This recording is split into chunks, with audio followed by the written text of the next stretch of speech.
What's good, everybody? I hope everybody out there is having a fantastic day. Let me know if you guys can 100% hear me. Today, we have a special guest in Raider, Honcho. A lot of you guys have been asking for Honcho to make that experience on this show, appearance on this show. I'm pumped up, man. I'm pumped up. So let me know if you guys can 100% hear me. If you guys can, Honcho should be here live with us in just a second.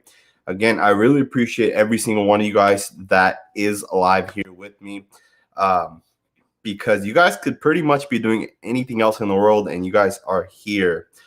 Thank you guys for confirming. Shout out to Todd Clements and Jesse Rodas. You guys are always here. So with that, I don't know if you guys got anything on your end, but for this video specifically, for the live specifically, I made you guys moderators. So when you get those annoying Chiefs fans, man, you guys are welcome to remove those guys. But thank you guys for tuning in. There's almost 100 of you guys already here, so I really, really appreciate it. I hope you guys are all having a great day, man. It's Mother's Day, so happy Mother's Day to all the mothers out there. If you guys haven't texted your loved ones, make sure you guys do. It's very, very important. You know, today's the day for them specifically. So a shout out to all of them. With that being said, we're going to add my man Raider Honcho into this video, and we're going to jump into it, man. We have so many great topics to talk about. Without further ado, Honcho, what's good, man? How you doing? I'm doing good, man. How you doing on this lovely Sunday, man? I cannot hear you. You can't hear me? All right, 1 second. Okay. 1 second. Man, today's gonna be a great episode. I'm telling you guys that right now. We're gonna get into everything Raider. We're gonna talk about the draft. We're gonna talk about our signings. Man, it's gonna be a good one, man. Raider dog, Sanjit just saw my mom and grandma today. Shout out to you, man. I'm sure they really, really appreciate it. Let's get into this, man. Can you hear me? I can't hear you. You gotta unmute me, man. I can't hear you. It's probably because. Yeah, I'm on, baby. Right. Hey, Honcho don't be messing up, baby. I'm on. That's my bad. That's my bad. That wasn't you. That was me. I had my speakers turned off. Yeah. I never turned them off. So that's my bad, man. But what's good, man? How you doing? I'm chilling, man. How you doing today, man? I'm doing good, man. It's Sunday. The weather's actually beautiful here in the Bay Area. Typically, it's super cold, right? Like, typically, we're in, like, the 50s and 60s. Today, we got up to the 70s. So, the weather's fantastic, so I can't complain, man. Mother's Day as well, right? So, day's been good, man. How about yourself? I'm doing good. You might want to turn your speakers down a little bit. Yeah, that is super loud. So, I don't hear myself. All right, I'm good. I'm good now. Perfect. All right, bet. I'm chilling, man. I'm chilling. I feel like this weekend is the first weekend that I've actually felt fully recovered just from the draft. I mean, I ain't gonna lie, man. That took a lot out of me, bro. Like, I wasn't really prepared. I didn't hydrate the right way. I didn't eat the right way. No, I understand. I feel you on that, man. Yeah. I definitely feel you on that. Let me know if you guys can. If it's still echoing, let me know. Hopefully, it's not echoing. It shouldn't. Nah, we should be good. I don't hear it no more. I don't hear it either, so we should be good. Yeah. I feel you, man. You know what's crazy is this draft season was the first time that I went live like all 3 days at the same time. I pumped out like 15 videos over the I seen that. And it was tough, man. This one was definitely tough, but I enjoyed it, man. How was it for you? Your first draft, how was it? Well, I'll be honest with you, man. Like, obviously, I was supposed to do the situation with Samoan, right? And then so I was all geared up to co-host with him. And I guess he was having some issues with the internet. So it was like, yo, we took a quick left and it ended up on my channel. So I was just working way harder than I anticipated. Okay. But I mean, things work out like that for a reason, man. And I rolled with it. And it was a great weekend for me, man. It was an awesome weekend for my channel, for me, for Raider Nation. So I'm blessed that whatever happened that way. You feel me? Absolutely, man. Absolutely. Yeah, I think this is the first time you've actually been on my channel, right? Yeah, man. Yeah, I'm here, baby. So usually I'm on your channel. At least I have like 2 or 3 times now. So you're on my channel for the first time. So thank you for coming on. Huge shout out to you, man. I do hope that going forward, I can definitely have you on more. People are always asking for you, man. People are always asking for you. You've done a great job with your channel. You've grown it, to well over 6,000 people now, which that's a lot to be proud of, man. You're probably one of the biggest, maybe like the 5th or 6th biggest Raider channels out there, man. Nah, man. So shout out to you. I appreciate that, man. We just getting started. I mean, it wouldn't be nothing without the people in the chat right here. It wouldn't be nothing without Raider Nation, period. The way they've been supporting the channel, man, is really a blessing. So I'm just gonna keep doing what I do, man, putting out this fire content, man, and we'll see where we can take it, man. Absolutely, man. Absolutely. Well, let's jump into this, man. Let's jump into this because I want to know your opinions, man. How'd you feel about the draft? First round all the way through. What's your thoughts? What's your opinions? I know everyone was disappointed initially with the first round pick, but how do you feel today? Right, we're a week past the draft now at this point. I think that, and I'm so glad that I haven't had this discussion with anybody else yet, because I feel like it's taken me this long to actually like digest it and see what's going on. But I mean, overall, I thought the draft was decent. I would give us a B. And I would give us a B because I thought the strategy was well. I thought the strategy was put together well. I thought the plan was good. I just think the execution might have been a little better with some of the names. Some of the picks were a little underwhelming for me. But I just think all in all, man, I think it was a good draft. Like I said, I like the strategy of going just straight defense. Obviously, we needed to get a right tackle in there. So whether we took one at 17 or 48, we needed one. So, I mean, I'm not going to really argue with that. But I thought all in all, man, I thought it was a good draft. I thought some of the players we picked really stand out to me. But I think we left a little bit. We left a little bit out there. It's like if you play golf, man, and you shoot a certain score, and you're like, man, I left some birdies out there, man. That's what it felt like. It felt like we could have did a little more. But I am happy with what we did, though. Yeah, no, absolutely, man. It's crazy because when we initially skipped past Merrick at pick 17, I was hurt, man. I was thinking we're making a big mistake because we don't. Like a right tackle, it's deep, man. You could have gotten a bunch of other right tackles maybe later on in the draft. But then when pick 48 was coming around and then we traded up, I was pumped, man. And then especially when the name got called, like, I had a feeling like I was like, all right, man, if Merrick's there, we're going to get him. But the second we jumped up, I knew, man. I said, all right, we're getting him right now, man. Yeah. And I could not be more excited with the fact that not only did we get Merrick, but we got a total of 4 different safeties. And I know they're not all safeties, right? We have some slots, some linebackers, all that good stuff. What's your thoughts, man? I agree, man. And the crazy part is, well, we already know, right? It's been well documented how the Honcho feels about Trayvon Merrick, okay? So obviously when I saw him sliding, I was upset, right? And then I think Holland was the first safety off the board, and then Richie Grant went, and I'm like, all right, did I miss something? I mean, I thought I knew what I was talking about. Like, you know what I mean? When I'm watching this tape and watching some of the film and whatever the case may be. But when I saw we was trading up, man, I knew we were going to get him. I knew that had to be the guy. I mean, if they traded up for anybody else, I might not have watched the rest of the draft, honestly. Because I wouldn't have been able to go I wouldn't have been able to go 17 right tackle and then trade up for somebody that I didn't hear of. But to be fair, I mean, they drafted 3 of my top 9 safeties that I ranked. That's crazy. As a defensive coordinator in real life and a DB coach in real life, I mean, 3 of the top 9 that I graded and evaluated as real good players. We got 3 of the top 9. So, I mean, I couldn't be more happy with that situation, man. I like what they did as far as getting those secondary pieces, those versatile players that you can kind of plug and play in multiple positions. So I really like that part of it. I really like that. Absolutely. It's crazy because we talked about it, I think twice. We talked about it. We did 2 draft type of conversations. And we talked about Merrick. We talked about Gillespie. We talked about Diablo. We talked about all these guys, man. And it's crazy to see that the Raiders actually got these guys, right? I know. I think you were one of the first. You were one of the first people on Gillespie, though, because I remember this is funny because I knew of Gillespie, right? So I'm doing my homework, doing my thing, and then you drop a video, and then that's when you got on my live, and I'm like, yo, how do you say his name? Because I was saying it wrong the whole time, I thought, but then I found out I think you were saying it wrong. But I remember asking you, like, is it Gillespie or Gillespie? So we were talking about him early, man. So to see it pan out like that, I thought that was a really good pickup for us, honestly. What's crazy is me and Raid the Tape talked about it. Like, we were both watching Nick Bolton, and that's kind of how we recognize Gillespie, right? Yeah. Because I don't know if you saw, I don't know how much tape you've watched or which tapes you have watched, but like he sticks out, man. Like he'll hit you at the same time. He's rangy. right? At the same time, like it's interesting to me because I've seen a lot of articles and stuff talk about Tyree, and they're putting him as a strong safety. And like in Gus Bradley's system, a strong safety is in the box. He's on the line of scrimmage. He's 4 yards away from the line of scrimmage. And I don't know, because like to me, Gillespie's he has range, right? Like he can run all over the field, but at the same time, he'll hit you. Yeah. What do you think? You think he's a free safety? You think he's a strong safety? You think he can do both? I think that, well, first of all, what stuck out to me on tape was his speed and his closing speed and how fast, once he made his mind up, that he got to the point of attack. I thought that was like, it stood out more than a lot of other safeties in the draft, in my opinion.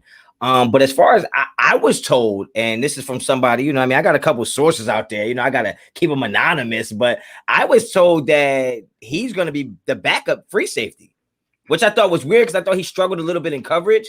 But I was hearing that the depth chart is going to be Gillespie will be behind Merrick, and Diablo and Carl Joseph will be behind Abram. So I don't know how that's going to play out. I think that with our defensive back coach, with Gus, I think that they'll find a way to get the best out of him.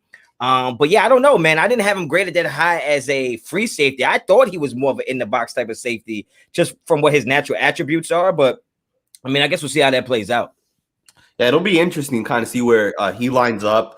At the same time, I do think he would be the backup to Merrick. At the same time, do you think we could play three safeties? Like, do you think maybe Merrick lines up at slot corner, right? Or I don't even know if it's really slot corner, right? Like people call it a slot corner, but really, you know, you can line up between if you're playing zone, it really doesn't matter, right? You can line up between the tackle and that slot wide receiver, right? And is that a slot corner? You know, I don't really know. And at the same time, you know, if you're gonna have 8 guys in the box already, like why not, right? Like why not go three safeties? Because we don't have a slot corner, a true slot corner. I don't think we have that. Which was an issue for me with the way we ended this draft. But as far as like the titles and the positions, I think the Raiders are kind of playing that defense that is like almost taking over in the NBA. I don't know if you're familiar with the NBA, but like in the NBA now, you don't have point guard, shooting guard, small forward, center. You have 5 guys out there with no real positions. They just go out there and play. And I think that's kind of what it's going to be like for the Raiders. I don't think there's going to be a designated strong safety, free safety, slot corner. I think whatever is, you know, on the table as far as what we have to try to stop, whether it's pass or run, I think that's the personnel they're going to have out there. And I think that's why when you look at what the Raiders did in the draft, they didn't get one guy on defense that's not super athletic. So it's clear that they're not looking for like as much as I love Elijah Molden, you can kind of feel like Elijah Molden is just a good football player, but he's not a freak of nature athletically with size, height, strength. So you can see that the prototype player that they got is somebody that can play free safety, somebody that can play the nickel, the slide, and linebacker. So I think we're just going to have the best guys out there that can just stop whatever's going on the field and not even worry about the title of their position.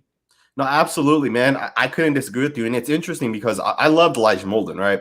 Yeah. I'm not 100% sure where he went. I think he was in the 2nd round, right? I think he went to Tennessee, though. Yeah, I think he went to Tennessee. Okay.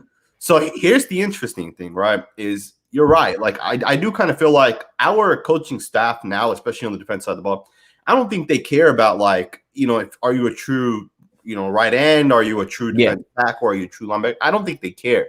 Yeah. What is interesting because to me, you know, Cleveland Farrell is not that, you know, he doesn't do a whole lot of different things, right? Like he does 1 or 2 things. Same with like when you look at like Jonathan Hankins or when you look at like Corey Littleton, maybe, right? Yeah. Do you think the Raiders could possibly give up on a player like Cleveland Farrell sometime this season? I mean, this is the 3rd year, right? Like if Cleveland Farrell puts up 3 sacks this year, you know, I hate to say it, but he's lost at that point. It's as great of a point as you just made, like, and that's I can't refute any of that. I think Clee is kind of safe amongst his position because he can rush the passer, but he also can stop the run. And I think Max Crosby struggles in stopping the run a lot more. So if you told me that in 2 years, 3 years, who's most likely to still be on the Raiders out of Clee and Max, I'd probably say Clee, honestly, because I think what he's good at, he's really, really good at. And what Max Crosby is good at is kind of like he's good. He's a little bit he has good tendencies in each area, but Clee can stop the run. Clee can play against the run. So I think they're just going to develop him a little more. Obviously, I don't think he benefited from Gunther's system and kind of the injuries. He missed a lot of time last year. I just think they're gonna put him in the best situation for him to flourish. And I think this year we'll be able to answer your question after this year a little better. Absolutely, absolutely. Now I want to ask you one more question about the safeties, but I just want to just get through these super chats and just give a shout out to every single super chat. The first super chat of the day comes from Paul. He left a $5 super chat. Huge shout out to you, Paul. I really appreciate the super chat. One of the most underrated moves is the smart 1-year contracts of our D linemen this offseason. No Carl Nassib contracts, earn your keep. I agree with you, right? Like at the same time, you also have to look at the negative side of that, right? What if Solomon Thomas gets 13 sacks, right? Or what if one of these other 1-year contract guys end up outperforming? At that point, it's going to be the Nelson Aguilar situation. They're going to leave and go get 13 million somewhere else, right? But I definitely understand what you're saying, right? That Carl Nassib contract looks bad at this point. Yeah, I mean, but as long as you have John Gruden, you can expect a bad contract every year. That's a fact. He's gonna give you a bad contract. Yeah, exactly. What do you think about this, Honcho? Who is the best drafted player to guard Kelsey one-on-one? Well, I mean, damn. I mean, it's gonna be hard.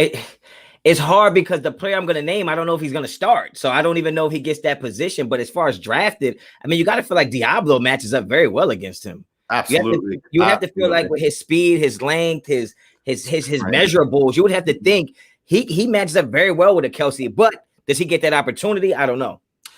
Yeah, another thing is you always got to keep in mind, Diablo doesn't have to play every game, right? Like, or at least start or whatever every single game, right? Like he could be a situational player. Like when it's 3rd and 4, at that point, maybe he comes in to guard Kelsey, right? Yeah. Shout out to you, Reese, for the $2 super chat. Shout out to my older brother, Cole GT. If you guys are not a subscriber of his channel, go check his channel out. Oh, I gotta check it out. I didn't even know. I'm late. Man. I didn't even know. Yep. Gotta go check him out. For sure. Talking to what Honcho's talking about regarding positionless players, hybrid D. Absolutely, man. Yep. Every single year, the Patriots have these guys that maybe it's Kyle Van Noy who lines up at linebacker, in a stacked position. At the same time, he'll line up at defensive end in a 4-3, and they'll switch their defense to a 3-4. Yeah. He'll drop back in coverage. He'll come off the edge, right? And they have a ton of these guys. Jamie Collins, obviously Kyle Van Noy.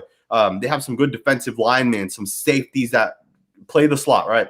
I want that for the Raiders, man. And I think that's the way we're kind of building with having all of these players. So and I'm with that. I just think because even in my coaching style, I just want the best players on the field. I don't care if it's a Mike backer, a Sam backer, a Will backer. Look, if you can run and make a tackle, you're gonna play backer somewhere, and we'll put you the closest to the ball. Like I just want the best 11 guys out there. Man. I don't care about position at that point.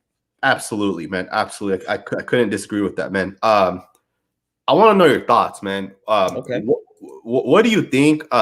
Jason, shout out to you as well, real quick. Maxson played against the run. He was just hurt. Yeah, man, at the end of the day, he's still an NFL football player. But I think Honcho's talking about the fact that Cleveland's visibly better than Max Crosby against the run, right? Like, there's no comparison. Yeah. But at the same time, Max is definitely the better pass rusher, right? And absolutely. And when I say somebody doesn't do something as well as somebody else, that's not an indictment on them and saying that they're trash. It's just that it's been clear that Max Crosby has struggled against the run. For whatever reasons, it's still a fact that it's there. Absolutely. And the crazy part is Gus Bradley wants to defend the run before he wants to defend the pass, right? Like absolutely. He plays with 8 guys in the box most of the time. So we're for sure going to be a good run defense. We'll see. Which is weird. It's kind of weird that he plays with 8 in the box, but doesn't really blitz that much. That was always weird to me. I never felt like I would put 8 in the box unless I'm sending people. But we'll see, man. He got some thoroughbreds on that defense right now. So we'll see what he do. No, we'll see, man. And I want to know your thoughts. All right, just who, in your opinion, you gotta be careful, man. Be careful when you ask me for my thoughts, man. I be having unpopular opinions, man. No, hey, if you don't have to be politically correct. You don't have to agree or disagree or whatever you want. Your thoughts, your opinions. Out of the 4 safety / corners that we kind of drafted this year, where do all 4 of them fit? You got Merrick, Gillespie, Hobbs, and Diablo. Where do they fit? What do they do? And are they going to have an impact this year? Well, I think Merrick is I've been saying that Merrick's a day 1 starter in this league, right? For whatever team he went to, if you drafted him to start day 1, whether it's first round or second round. So I think his spot is solidified. As far as Hobbs, and I like I always say, whenever I talk about Hobbs lately, I always gotta apologize because I had a terrible reaction to him being drafted, and it wasn't because I just hadn't heard of him, and you know what I mean. The name just popped up and said Nate Hobbs. I'm like, who the hell is Nate Hobbs, right? But after doing some homework, I haven't seen any film on him, but I mean, his measure, he's a freak, man. His measurables, his speed, his strength, his jumping ability, he's super athletic. He seems like somebody you would put right in the slot. He seems like with the way he's athletic and agile, you would play him in the slot. So I think he's probably eventually going to be there. So you got free safety in Merrick, you got a slot in Hobbs.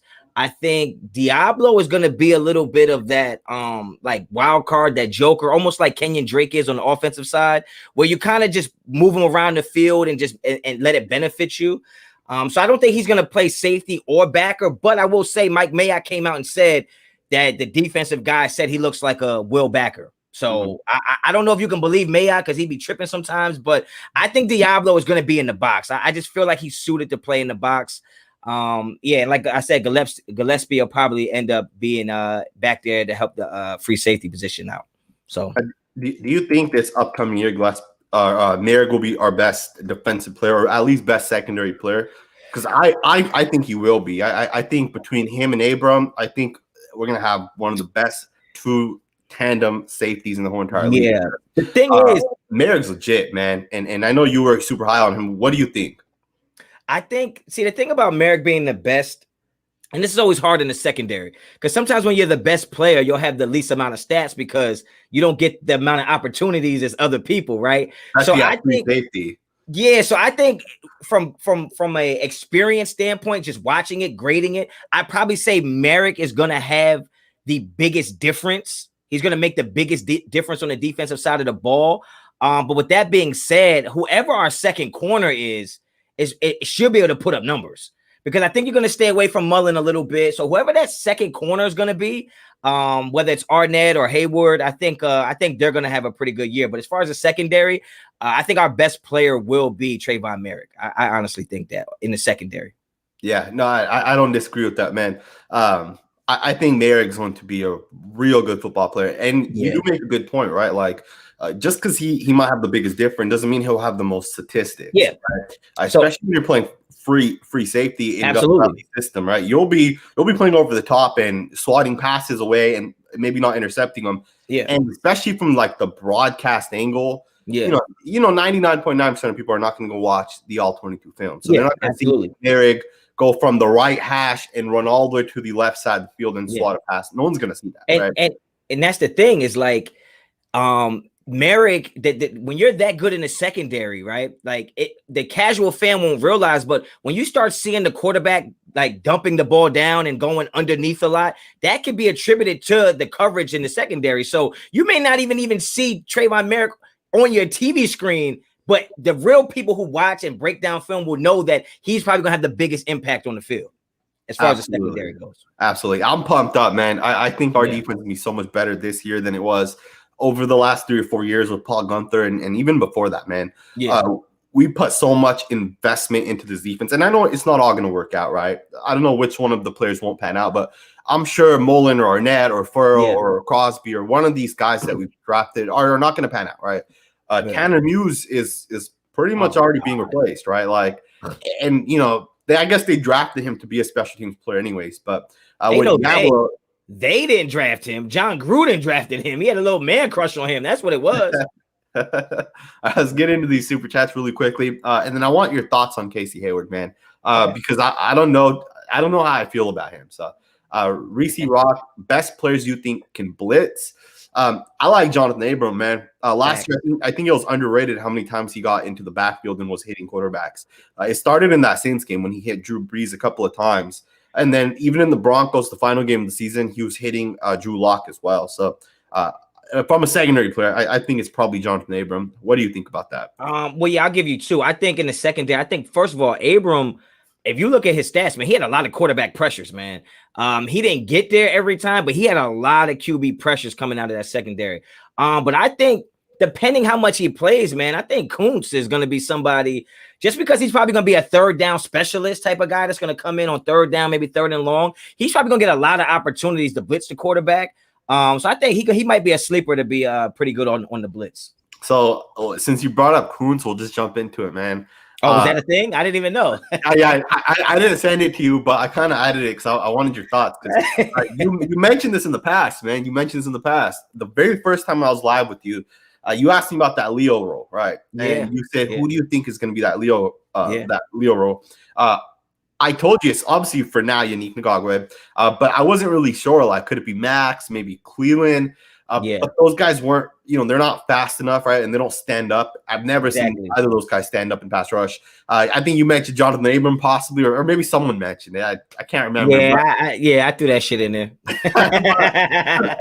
But Malcolm Kuntz, man, that's like, if you watch his film, like, he pass rushes and he stands up and he gets after it. And the thing is like he played a limited amount of snaps, but he's still getting sacks. He's still getting pressure. He's still getting after the quarterback. Were you able to watch his film, and what are your thoughts on him? Yeah, I did, man. I did. And I think did you did a film on him, right? I just did one yesterday. Yeah, I think you the one I watched most recently. But the thing about Kuntz to me is, because when we were talking about the Leo role, I actually made a video that I would be okay with if we drafted Zaven Collins and he played that Leo role. So when you think about when you think about the body types, I know he doesn't weigh as much as Zaven Collins does, but that's the kind of the mold that I was thinking. That's the kind of player I was thinking about. And the thing I really like about Kuntz is that I don't even think he's anywhere near his potential yet. You know what I mean? Like, you get him around the pro coaches and they teach him those pro moves and how to really just like consolidate your movements and be way more efficient with your moves. I think sky's the limits for him, man. And I'll admit, I wasn't that big on him when we drafted him because there were some other players on the board, and I didn't think Kuntz was a top 80 player, right? Let's just keep it in perspective. That was just me. I thought there were some other players we could pick there, but it doesn't take away the fact that he could be a big piece of this puzzle on the team. And I'm excited to see what they do with him, what they can turn him into. I think he's a little raw right now, and he needs to build up some strength in the weight room, but he could be a player for sure. Yeah, I'm really excited to see what he does going into year 2, right? Because year 1, I don't see how big of an impact he'll have. Really, like, the season's already about to start, right? Like, the offseason program's about to start. At this point, you're not adding muscle, right? There's no offseason workout. When the season ends next year, you got 4 or 5 months before the season begins, right? So he'll add a lot of weight at that point. But right now, specifically, I think he needs to get coached, obviously. But I love pass rushing skills, man. Like, he has like he'll long arm a guy, he'll spin a guy, he has like fake moves. He got the fake spin. He got the fake spin. That's man. What Mike Mayock said. I haven't seen that. Have you seen that? Have you seen that on tape? I think he went to spin one time and slipped. I don't think that shit was playing, man. I don't know. Yeah, man. I've seen him actually spin, right? And it's crazy because college players don't spin. Like, that's not something you learn in college. But he's fast, man. Like, he'll jab a guy and he'll get upfield. I think he's going to be a real good football player. I think it's not going to be the first year. I think it'll be like the second or third year. Yeah, he's going to need some work. He's going to need work. Absolutely. There's a lot of speed on this defense. I've been hearing people call it a Legion of Zoom. What you think about that? Thank you for the super chat, Jesse. I don't want to put that out there. Shit, man. Say it again. I think I said Legion of Zoom, man. You probably did, man. Man. I don't want to put that out there yet, right? Like, let's let them develop, right? The Legion of Boom, right? At least the actual Seahawks defense, that was one of the best defenses in the 2010, that 10-year span. I don't want to say the Raiders are going to match that, but hey, man, if from 2020 to 2030, if the Raiders could possibly have the best defense, Gus Bradley's the guy to build it, man. So we'll kind of see what happens there. Paul, can Bryan Edwards eventually be our number 1 wide receiver? I think so, man. I really do think Bryan Edwards has some skills. I think he needs to definitely get better, at least from last year, kind of what I saw on film. But I think he absolutely can, man. He has the body type. He's big. He's fast. People said he would have been a first-round pick had he not gotten hurt. So I'm not sure. What do you think about that? I did a video about him when I did my Trust or Bust series about our rookie class. I think there's no doubt in my mind that even if Aguilar had came back, I think Bryan Edwards is going to be our best wide receiver. Obviously not our best receiver, our number 1, because we still have Darren Waller. But I just think Bryan Edwards the thing that stands out to me, right? Obviously, he's super young. I think he needed to get a little stronger as well. he's so aggressive at the catch point, right? So when you have Derek Carr who like throws the ball, he's accurate, but he throws to certain spots. And I just like that, Edwards is the type of guy that'll go up and get the ball. When I saw him play against the Saints, he was like, when he was grabbing the ball out of the air, he was like, yo, that shit is mine, bro. Like, I'm taking this. And I like that from my wide receivers, where you see somebody like Ruggs, it's more like, let the ball come to me. And I like receivers that's going to go pick it out the air, almost like a Terrell Owens used to do. Absolutely. So I think Bryan Edwards is going to be our best wide receiver, even with the John Browns, the Ruggs, the Renfros, the Sneads, whoever it is. I think he's going to be our best wide receiver next year for sure. Absolutely. I don't know if he'll be the best this upcoming year. I do think he'll be better than Ruggs. I do think he'll. I mean, our receivers are not that good, right? I guess. So. Do you foresee John Brown starting at wide receiver? The thing is like people are comparing him to Nelson Aguilar. John Brown's been in the league for a lot longer. He's already had good seasons. I don't think John Brown's going to have that same impact Nelson Aguilar had, and I don't think he's going to start. Honestly, I think Bryan Edwards. Yeah, Bryan Edwards has to start, man. I think the starting two wide receivers is probably going to be Ruggs and Edwards, in my opinion. Absolutely. I mean, that was them last year, right? Like, yeah. So I think without Bryan Edwards and Ruggs getting banged up, Aguilar doesn't go crazy like that. But I think Bryan Edwards has everything you want in a wide receiver. One, he's got the speed, he's got the strong hands, and he's not built like a track guy. You know what I mean? So he looks a little durable to me. He just got to take care of his feet. Absolutely. Shout out to you again for the super chat and all the other super chatters. Reese Rock. What do you think, man? What do you think? Will the D get more sack, fumbles, or pick sixes? I don't know if you mean like sack, fumble, touchdown, or just sack, fumbles, I guess. Or pick sixes. I think we'll have more sack, fumbles. I think pick sixes are less likely, especially with so many like younger football players. I would say that I think Mullen has a chance of getting at least one pick six this year, man. I feel like he's always so close to when the ball's thrown, he's so close to almost picking it off and taking it to the house. So it's kind of weird. It's kind of weird because both of those things kind of go together, right? If your front seven is getting the kind of pressure you wanted to get, you'll get sack fumbles. And if it's getting that type of pressure to create sack fumbles, the quarterback gets rid of it sooner, throw the ball short, you get pick sixes. So I would say it's probably if I was a betting man, I would bet on sack fumbles. But I mean, I'll take either one, man. I'll take either one. I'll take either one. I'll take a pick six over a sack fumble, but I take either one. Yeah, I guess so. Yeah. We really don't really force too many turnovers, right? So like I'll take an interception. If we get back to the 1 yard line, turnover, man. I think we only had 7 interceptions as a secondary last year, and I think 3 of them were Heath. So exactly. We got no turnovers coming back, man. Sanjit, Honcho, great tandem. Give both your opinions on our D rating at the end of the season. Also, grade last 3 Gruden Mayock draft. So I'll give you my thoughts and opinions on the D last year. Straight F. Probably the worst defense I've seen in the last 10 years. The only D worse than the Raiders last year was the Raiders of the year before, right? Because our defense has been trash. That's why I'm so pumped up to finally see a guy like Gus Bradley in here. Hopefully he can build that defense. It's too early for me to grade this draft and last year's draft.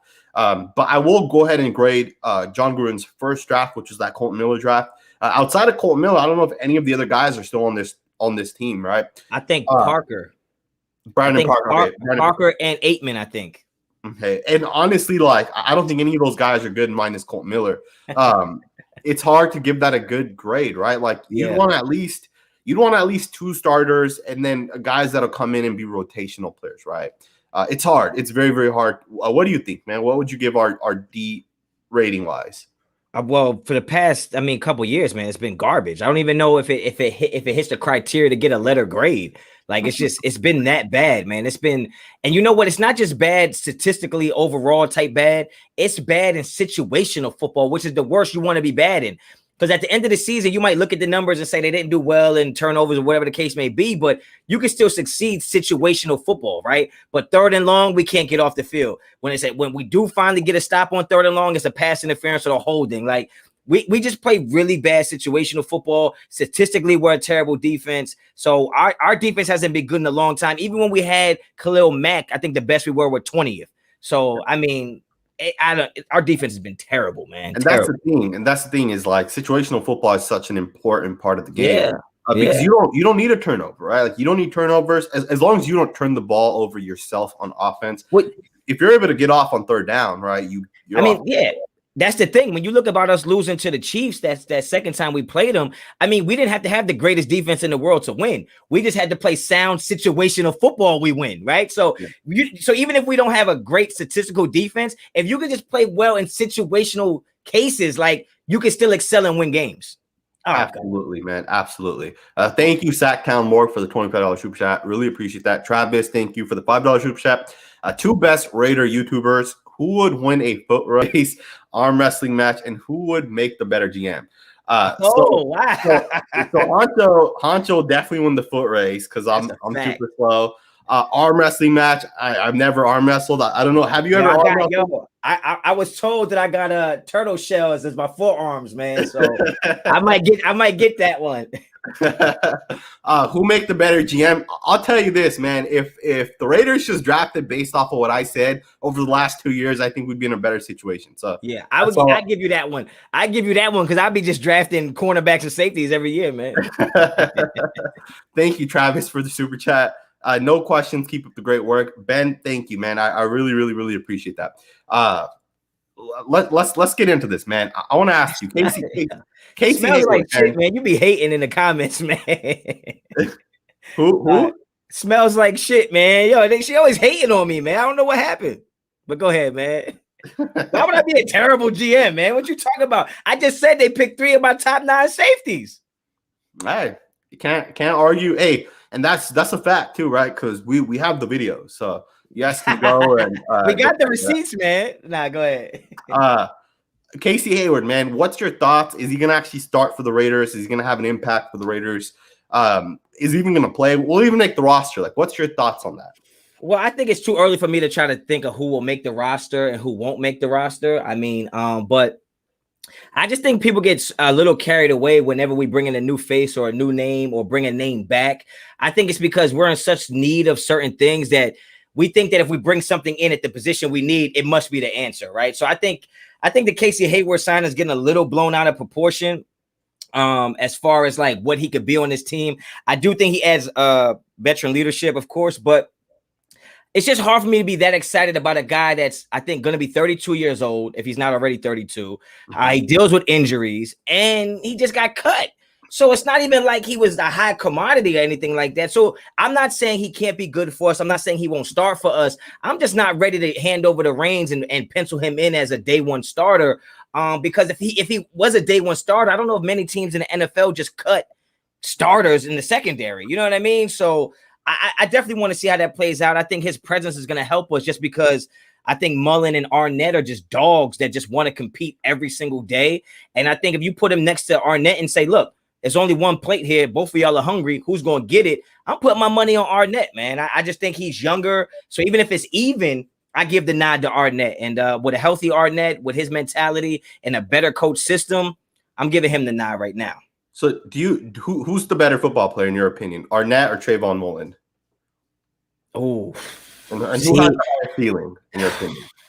The higher ceiling. I think Arnett has a higher ceiling, but I think he has a lower floor. You know what I mean? Like Arnett's worst won't like Mullen's worst won't be as bad as Arnett's worst, but I think Arnett's best can be better than Mullen's best. That's just my opinion, just based on the type of player Arnett seems to be. Like I said, I'm a Michigan fan, so I've seen a lot of Arnett over the years and the plays he's made when he's matched up against some of the better wide receivers, some of the better competition. And I just think we haven't seen the best of him yet, or even close to that right now.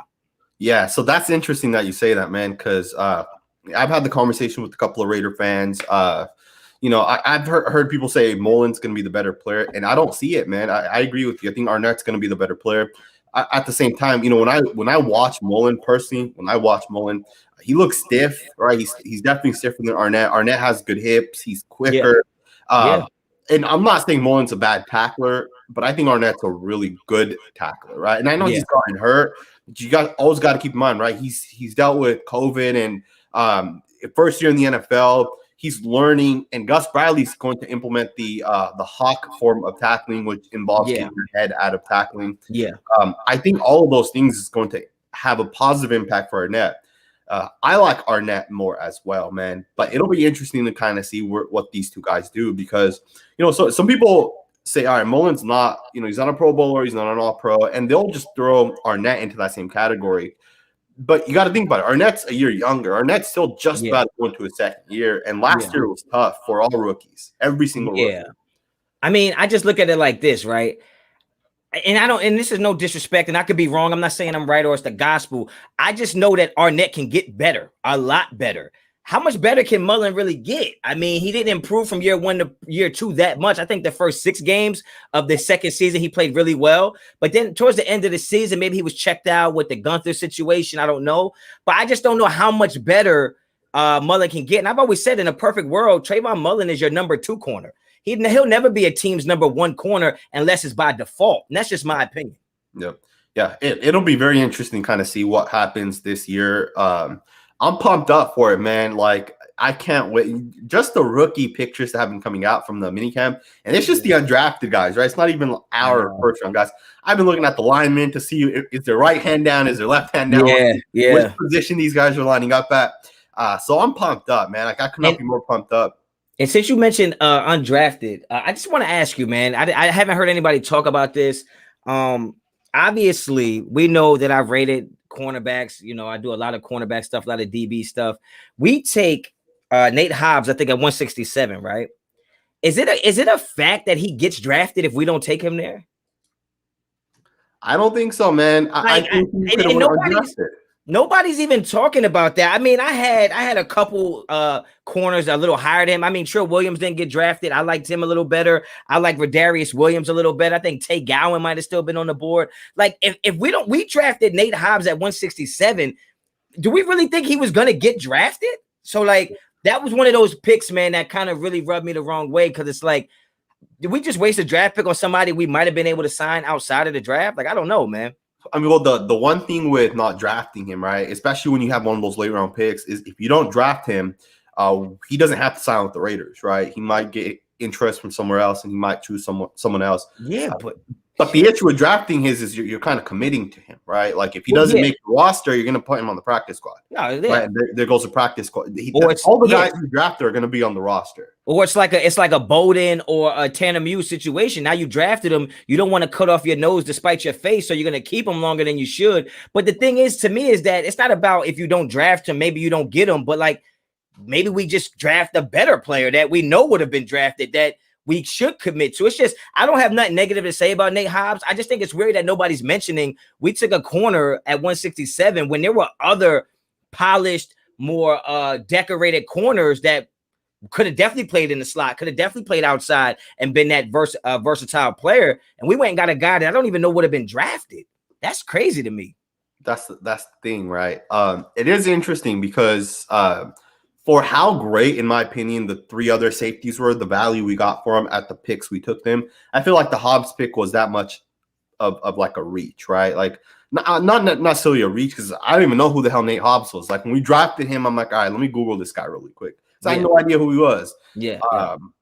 But it's definitely interesting. I am happy, though, that the Raiders are fixing their secondary, right? Like, though the one issue that I did have with the draft is we didn't really get our pass rushing defensive linemen. I really wanted Christian Barmore. You know how high I was on Christian Barmore. I had the Patriots taking him with pick 15, and they came back around and took him with pick 35 or 30. At least you had the right team. I had the right team, man. I had the right team. It's interesting because I feel like he's going to be an all-pro football player with the Patriots, and that's the one team that's going to if there's any team in the NFL that can get the most out of a player, it's the Patriots, right? It's just Bill Belichick's just smarter. He's a better coach. He has better assistants. I think he's going to be a great player for that team, man. I'm going to get through just a couple of super chats. Honcho, I know, doesn't have a ton of time, so I don't know if we're chilling. We got some time, man. We got some time. Perfect. What are the chances we pursue and acquire Julio Jones? I think there's a 0% chance, honestly. I think Julio Jones is going to be a Falcon, especially when the year starts, man. I don't think we're going to get him. What do you think on that? I think that, like, obviously, I think since I said this before the draft, when we were talking about, everybody was talking about get Julio. I said, look, if we do what we're supposed to do in this draft and go all defense, I might not mind giving up a first rounder for Julio next year, just because on the premise of like, I don't think that first round pick is going to be that high if we do what we're supposed to do. So I wouldn't mind giving up a 19 or 20, a 20 for Julio Jones. I don't think you're going to draft anybody in the top 20 that's better than Julio Jones. But at the same time, it's like, it's not a need for us. And you can't go draft Ruggs where you drafted Ruggs. You can't go get Brian Edwards where you get Brian Edwards. You can't just keep trying to play, you know what I mean? Like spin the bottom, who it lands on is our receiver this year. Like stick to a guy, commit to a guy, let him grow with your quarterback, let him grow within the offense, and just see what you got, man. Absolutely. And I think that's a lot. There's so much truth to that, man. Like you're not going to draft guys and then just give up on them, right? You have to stick with these guys. We took Ruggs, we took Brian Edwards. Exactly. Unless Mike Mayock doesn't know what the hell he's doing, right? If you draft these guys, let them pan out, man. Let them have actual game experience. If Brian Edwards puts up, 40 catches for 400 yards this year, then think about something next year. Yeah, Brian Edwards looks different, man. He looks like he's going to win a lot of matchups with cornerbacks, man. He looks like he's going to win a lot of matchups. Absolutely, man. What are your thoughts, man, on Darius Stills, the defensive tackle from West Virginia? I thought that was a great signing, man. I thought that was a great signing. And I'll be fair, man. Like, I do a lot of evaluating on the positions I know the most about, because I feel like it's not going to help me to come here and talk defensive line. I don't have any experienced defensive line. Yeah, I could put a tape on and say, this guy has good hands, good feet. He gets low. He can bend. I could say those things, but it won't be as much conviction. So I didn't do a ton of defensive line homework for this draft, especially with me knowing that our real object of execution was going to be in the secondary anyway. But when I heard that, I was like, wow, I'm surprised he wasn't drafted, honestly. So I thought it was a good signing for us. So where we might have missed on the Hobbs, because I think Hobbs is going to be a project, like I see Watch Raider saying in the comments. I think Hobbs might take some years to develop. He's a developmental pick. You mix that with Darius Stills, who I thought should have been drafted, and it kind of balances it out. So I like that. I like that signing. Yeah, I like Darius Stills too, man. I think he is kind of undersized, though. I think he's like 6'6", 6'1". I have some people say he's like 285 pounds. I don't know if that's 100% true, but I think they say Aaron Donald's undersized too, right? But who knows, right? Sacktown Morg said, would love to see you two do a pregame show together during the season. Also, I was asking how you guys feel our defense will rank this season. Okay. Thank you for clarifying that. Regarding the pregame show, I don't really do pregame shows. I've never really done one, but that would be an interesting idea. If Honcho's down, maybe we'll be able to do something like that together. Maybe we'll link up at a game, man. If you go to a game, maybe we'll plan that out. Maybe all the content creators plan that out, man. That'd be kind of cool too. But as far as where I think our defense will rank this year, I think we'll be a better run defense and a pass defense when it comes to yards specifically. As far as points per game, I think we'll be a top 15 defense. Gus Bradley has always, his first few seasons in the scheme and in the system, he's always had his most success, and it kind of falls off after that. Yeah, I don't know if that's injuries or what it is. Players getting older.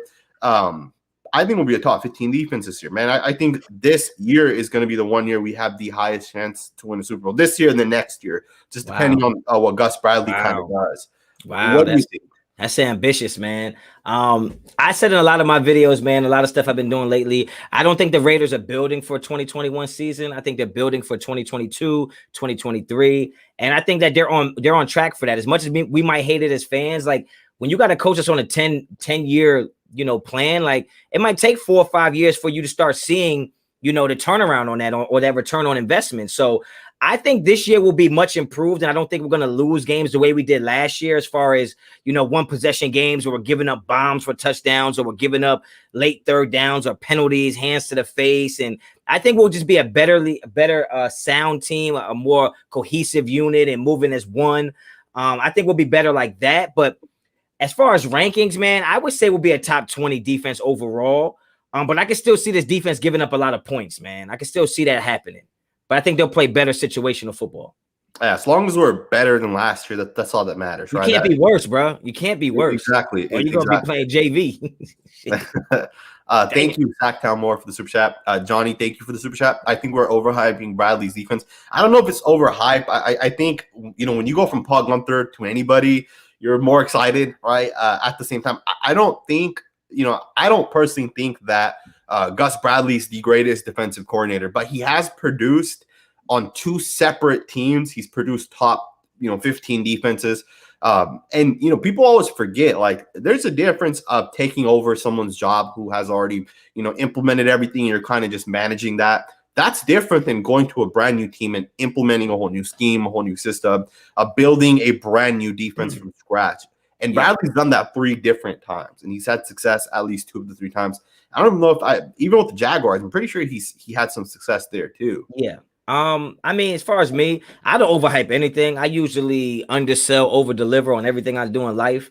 But as far as Bradley's defense, I think it's just, as a defensive guy, like, the thing you need to play defense is you have to want to, and you have to have some type of excitement in the building. You have to have some type of mojo and swag. And I think Gus Bradley brings that. And if you got players on the defense that aren't excited to be on the field because you have a coordinator like Gunther out there who you feel like is just putting you in bad situations, but you get on the field with a guy you'll run through a wall for, and I'm talking about just not Gus Bradley, because he might be the face of it, but all the coaches he brought with him are going to have the impact of the Gus Bradley defense. So it's not just his face and his name, it's an umbrella, and everything under that umbrella I think is what's going to be the difference in our defense. So I'm not necessarily overhyping his defense, but I do believe in what he brought with him and how it's going to play out for us.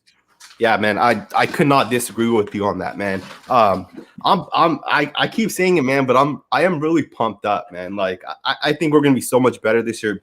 Obviously, football's the best sport in the world. It's hard though. It's hard because this is what I always try to tell people, right? Like, yeah, we're gonna be so much better than we were, right? But if we were here and another team was here, we got better, but they got better. That's true. You know what I mean? So at the end of the day, it's not just the players, man. Our coaches have to coach better in certain situations. Like, the players on the field need to learn how to win and close games. But our coaching staff, especially John Gruden, needs to know how to call those plays to seal games, to end games, to keep his foot on people's neck. We always see in the second half of the season, second half of games, he gets very predictable, very remedial. He has to learn how to coach through that and keep the things moving in the right direction, keep that momentum going.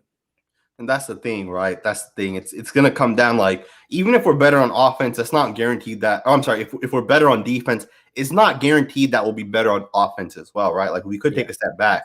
Having the 10th best offense, that's tough to continuously do, right? Especially since the O-line's reshuffled. Yeah, but we got a lot. Yeah, speaking of O-line, what's your thoughts from left tackle to right tackle? What's the starting O-line? Oh, man. Obviously Colton Miller's there, right? You got Incognito, you got James, then you got Denzel Good, right? Yep. And then you're gonna have Leatherwood. Right tackle. Okay, I think that's it. And then let's just say one guy gets hurt. Left tackle, right tackle.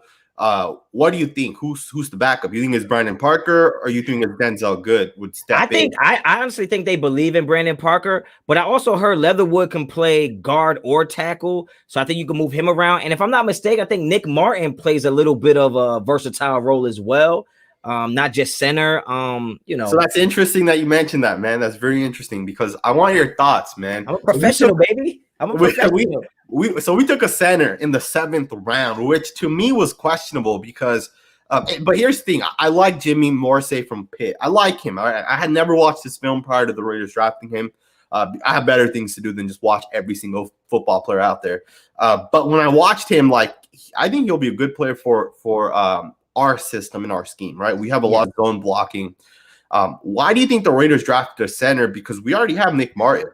No, that was honestly, man, that's one of those things where it's like you in Walmart with your kids and you going through the food shopping and can I get this? Can I get that? And you're like, no. But if you be good, when we get to the checkout line, I'll get you one of them pieces of candy at the counter.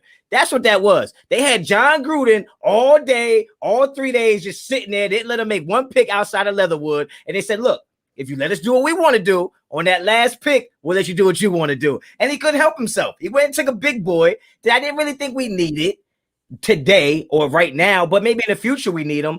But I mean, I think that's all it was, man. I think Gruden just didn't want to walk out of there without getting something. You know what I mean? So it's interesting because I watched Jimmy Morsay. I watched his film, man, and I'm sure you did.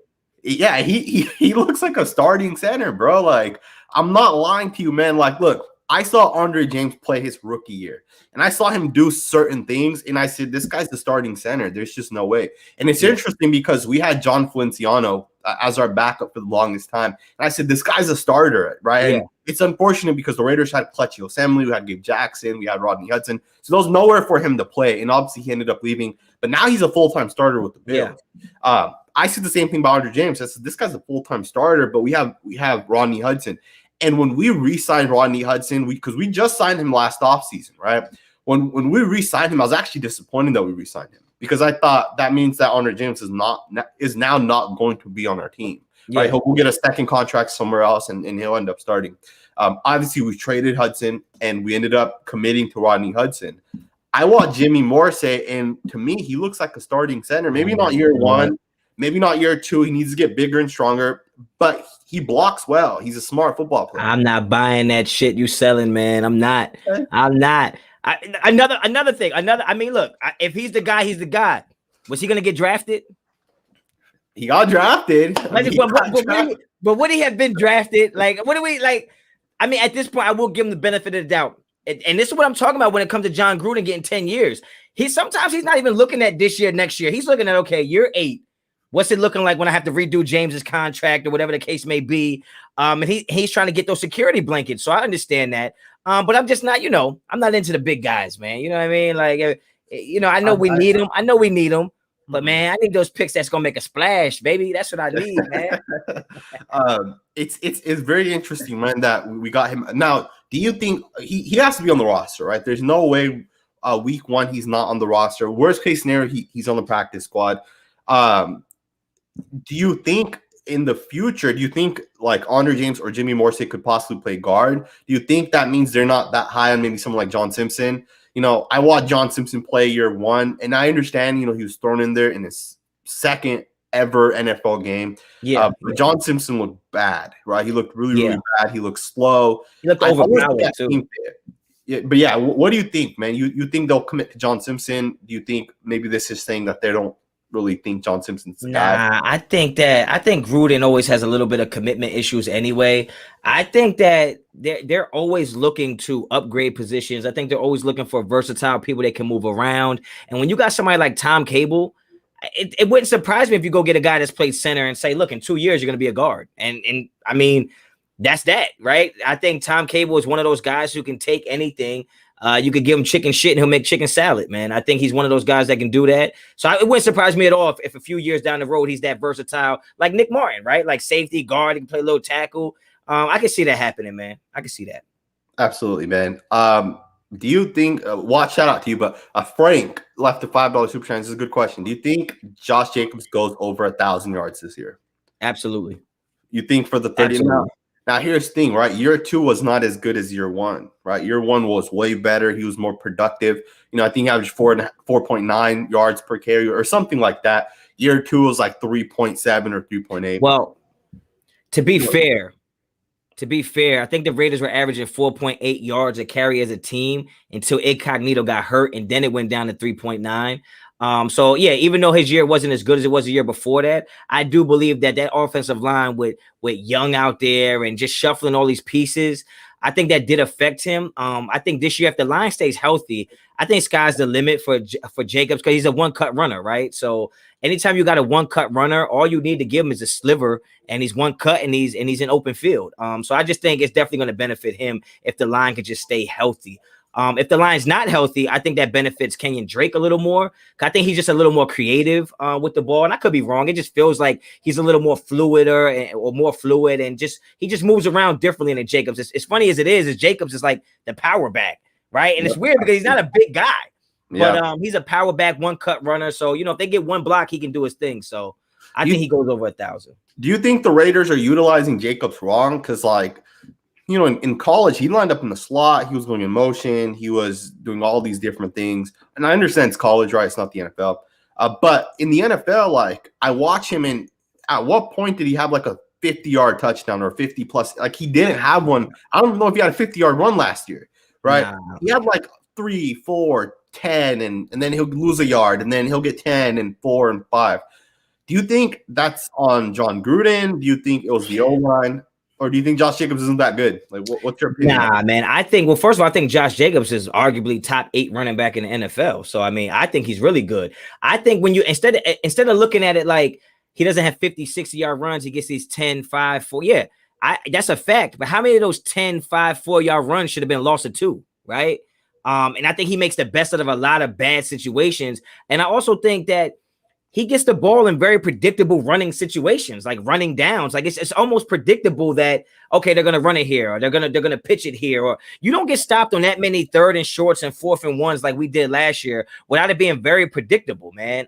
So I think that we have to get a little more creative with the play call, and even if it is a run, maybe more counter steps, maybe more trace stuff, not just straight zone and power. I think we have to find a way to get a little more creative with the play call, and I would love to see Kenyon Drake and Jacobs in the backfield together and run a little wildcat. I think that would be fire. And I think he'll be all right, man. I think he'll be fine. Now, question: have you watched either of the rookies? Trey Ragas and I forget the other guy's name. Something with Ragas. You know what? Ragas is actually really good because I remember somebody telling me that the Raging Cajuns had like 3 good running backs, and I went and started looking at them, and yeah, I thought that he was good. I'm surprised. He's also a guy that I'm surprised we were able to get after the draft, man. This draft was freaking weird, man. But I like him. He's decent. Sure. Very interesting for sure, man. Do you think so? So my comp of him is something like Maurice Jones-Drew, man. He's short, but he'll run through you, and he's a powerful runner, and he doesn't go down. Do you think the Raiders are trying to replace Jalen Richard? Like, because I don't see us bringing in these 2 guys unless maybe they're trying to move on from Richard. Keep in mind, like, Richard being the 3rd running back is getting $3.5 million. That's a ton of money. How can you get rid of Richard without getting rid of Riddick, though? Get rid of who? Theo Riddick. Well, I don't think Theo Riddick's gonna be on the roster. I think that's more like a practice, training camp type of guy. I think they have to find a way to move that $3.5 million or $3 million that he's getting. You cannot pay a 3rd string running back that much money, but his experience in the offense and his experience with run block, pass blocking, and coming out of the backfield, being able to return kicks. It could go 50-50. I do think that they're in the long term, they're looking to replace him. Absolutely. Yeah, it's going to be very interesting to kind of see what ends up happening this year with the roster just in general, right? Because we have guys that are going to get cut, guys that we might not have thought are going to end up getting cut, right? Like, don't be surprised when Brandon Parker gets cut, right? Like, it could happen, right? I know technically he's probably our offensive tackle number 3 right now, right? He's like that swing guy. Yeah. But it could definitely happen. You never know. Yeah. Do you think Carr will break 35 touchdowns or Ruggs reach 1K yards? What's more likely to happen? More likely, or can I just say no to both? You think no to both? I mean, you say whatever the hell you want, man. I don't think Carr gets 35 touchdowns because I don't think he's going to be in a position to get 35 touchdowns. I can't say Jacobs is going to run for 1,000 yards and Carr gets 35 touchdowns. I mean, it's one or the other, right? I think that John Gruden wants to run the football. I think getting Leatherwood is an example of that, or a testament to that. John Gruden wants to run the football, no matter what Mayock wants. John Gruden wants to run the football, and so I don't think Carl will have the option to get 35 touchdowns. And with that being said, I think that's the same thing that's going to hold Ruggs back from getting 1,000 yards. I just think Ruggs will be somewhere around 750 in my opinion, because he's going to have big play potential. But I just don't think he's going to get the targets to get 1,000 yards. I mean, even Aguilar didn't get 1,000 yards last year, and I don't think Ruggs is going to do what Aguilar did. Absolutely not. The thing is like, I don't care if Ruggs gets 13, 14, 1,500 yards. Like, it does not matter to me. Obviously, it'd be nice to have that, right? But I don't think Ruggs is ever going to be that Tyreek Hill type of production, right? Because we don't throw the ball the way the Chiefs throw the ball. At the same time, if we run it 7 times and then every 7th time we run it, we throw it deep to Ruggs and Ruggs gets that, if Ruggs gets 70 yards and it's, a 60-yard catch and a 10-yard catch, I'm fine with that, right? It's going to open up the whole entire field.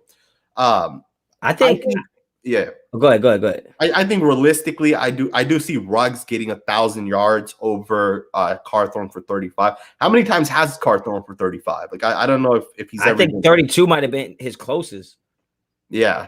He sucked that year, so he don't need 35 touchdowns. But I think the thing about Ruggs is more. I always say this, and everybody like laughs at me when I say it. But I think Ruggs is more Deshaun Jackson than he is Tyreek Hill.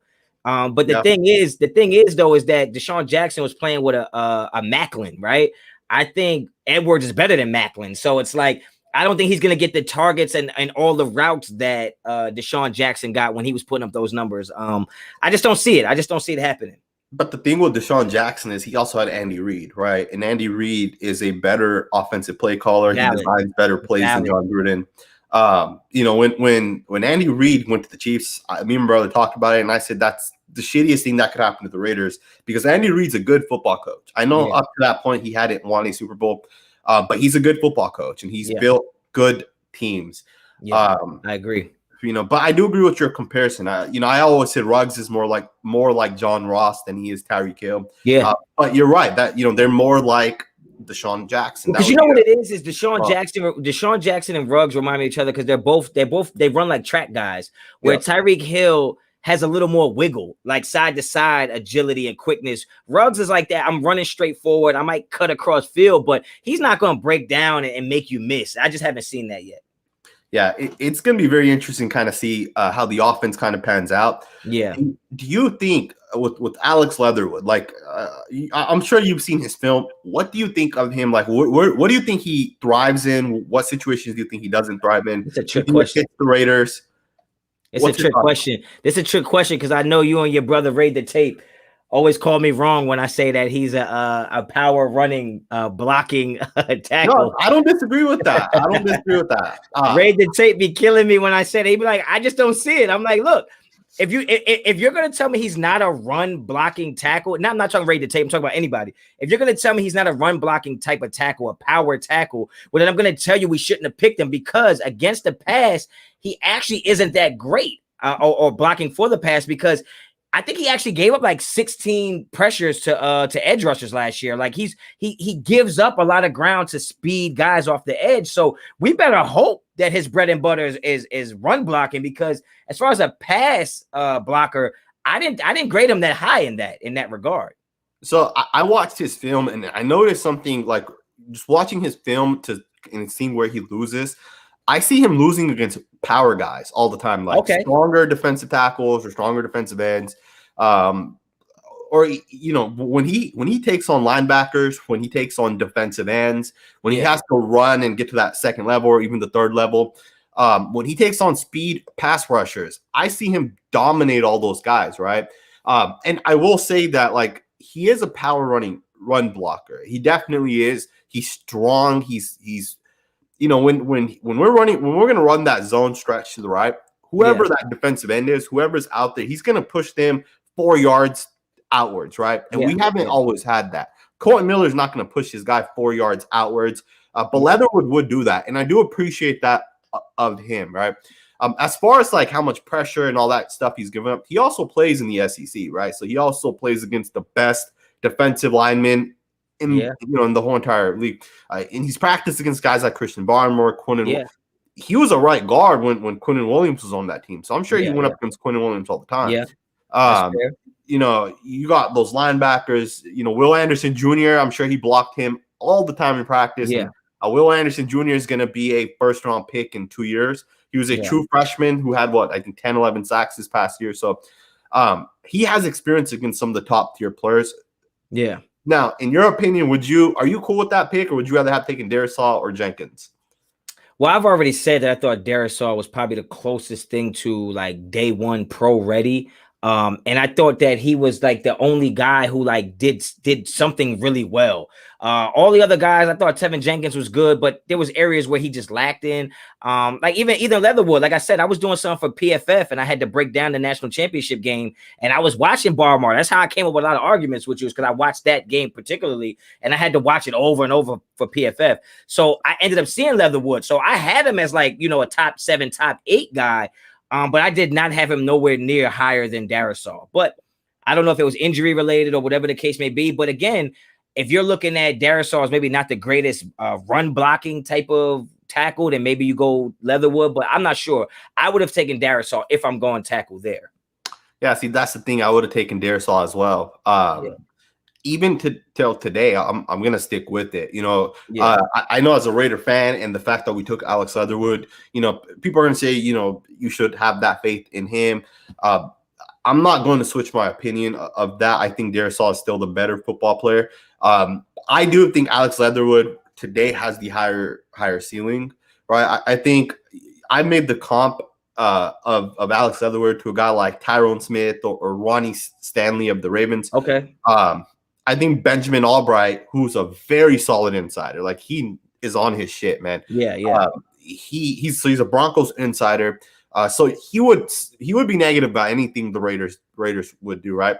He said that the Baltimore Ravens wanted Alex Leatherwood. They would have taken him. So there's no way he would have gotten out of the first round. And when Benjamin Albright says something, especially if it's positive about the Raiders, right? When everyone was saying they took the 60th best player, they took him with the 17th overall pick. Yeah. I believe it, right? Jim Nagy said something similar as well, that he talked to people between picks 20 and 32, and all of them, said that they would have possibly taken him if they were going to take an offense tackle. Personally, I still obviously would have taken Darisaw. I think he's more pro ready today. But either way, I will say this, right? If you're taking like a player who some might consider a reach, we have Tom Cable at the end of the day. So I know for a fact, whoever it is, Tom Cable is going to make that player a great offense lineman. There's no way Colton Miller was the better. Colton Miller, his rookie year was not better than Alex Leatherwood is going to be his rookie year, right? So it'll be interesting to kind of see how that pans out. For sure. If our O-line doesn't start off strong, do you see Gruden be patient, or do we make moves to upgrade? Nah, I think he has to stand pat, man. I think he had all off season to try to figure that out. You know what I mean? As far as free agency and stuff like that, you didn't want to give up nothing for some of the guys that were that became free agents. You didn't want to give up any picks, and you stood pat then. So I don't think just because you get some adversity in the beginning of the season, you start to hit the panic button. I think you got to, and that's why I say it's going to be 2022 for us, because we're going to have some growing pains for sure with this team. Absolutely. It's going to be very interesting to kind of see. It's already 6:10. I knew you had about an hour. You got to hop off?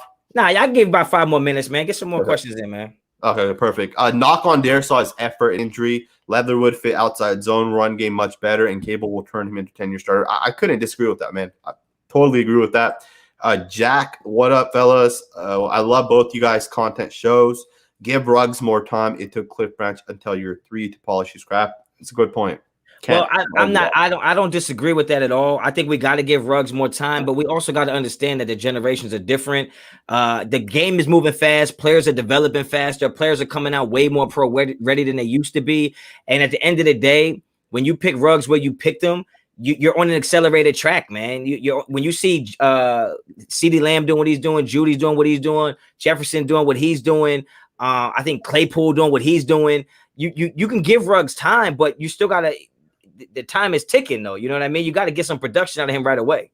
Did you have any sort of grades like in that last draft class when Ruggs and all those guys were coming out? Well, I had CD. Obviously, I wasn't a established content creator at the time, but I didn't grade any draft stuff. I wanted CeeDee Lamb. I thought we had red zone issues. I thought CeeDee Lamb was a guy Carr could target in the back of the pylon. Back of the end zone at the pylon, go get it ball, 50-50 passes. I thought he was the guy we should pick. I thought he was the most pro ready. I didn't think Ruggs ran good routes. I didn't think Ruggs got any separation outside of his speed, but in the NFL, technique will beat speed. So I just didn't see him put it together yet. I had CeeDee Lamb and Judy both graded higher than Henry Ruggs. So I don't know if you know. Do you know where I had Ruggs ranked? Do you know? I have no idea, bro. I have no idea. So for 2018, 2019, 2020, all the draft classes before this past draft class, I would always do my rankings, right? I would do like my top 15 receivers, top 15 offensive tackles, all that good stuff. Yeah. So I had Henry Ruggs as my 7th wide receiver. And here's the thing. Here's the thing. I stuck with it, even like because when I put it out there, people were killing me, bro. They're like, "Oh, you think he's the 7th best wide receiver? You're not a real Raider fan." But people don't understand that was before we even drafted him. But the thing is, let me tell you the 6 guys before him. So number 1, I had CeeDee Lamb, who I think most people agree with is the better football player. Number 2, I had Jerry Jeudy. Number 3, I had T. Higgins. Number 4, I had Justin Jefferson. Number 5, I can't remember who it was. Who number 5? Number 5 was Brandon Ayuk. who the Niners took. Number 6, and this is the only guy out of the 6 guys before Ruggs. This is the only guy that's not better. No, I had Jalen Reagor. Okay. So, well, he was fast too. He was fast. Yeah, and I had him at 6, and then I had Ruggs at 7. Yeah. But I think out of the 6 I had for Ruggs, 5 are better football players than Ruggs. Yeah. At least they were in year 1. Yeah, right now. Right now. And it's crazy because I still think I still think being the 7th best wide receiver doesn't mean anything, right? Because all 7 of those guys went in the top 33 picks. Yeah. Right. In the top 33, you had 7 wide receivers. So yeah. It'll be interesting. I hope Ruggs proves me wrong. I hope Ruggs ends up being the best wide receiver out of this class. He won't. I don't think he will either. And you know what? It's not his fault. It's where they took him at. It's the same thing with Arnett. If you took Arnett in the 2nd round, the expectations wouldn't be as high. When you take Ruggs first off the board, it's like even if he has back-to-back 750 yard seasons, it's still not going to be what CeeDee Lamb is going to do. It's not going to be what Jefferson's going to do. So it's always going to be he'll always be in the mix. But yeah, and people got to get over the whole he was a fit that we needed. Look, taking the top off the defense doesn't mean you have to be the fastest receiver in the draft. I think some people think that because you run a 4-2 and you need a wide receiver to stretch the field, that means you plug him in and that's what happens. If you don't know how to run routes, bro, it's the NFL. You're not just running straight down the line past DBs, bro. Exactly. You know what I mean? So exactly. That's the thing, right? People always say like, oh, he's fast. Like Edgar's comment. They say he opens up the field. I think that's so overrated that he opens up the field. Unless he's catching passes downfield, unless Derek Carr's throwing it 50, 60 yards downfield. Yeah. It's not worth the pick out. They was treating him. I think defenses were not. I think defenses was treating him the way you treat the guy in basketball that can't shoot. You guard him, but you don't run out there and chase him for the 3. You let him shoot it. Because even when he had opportunities to catch passes, I don't think the defense was afraid of him catching passes.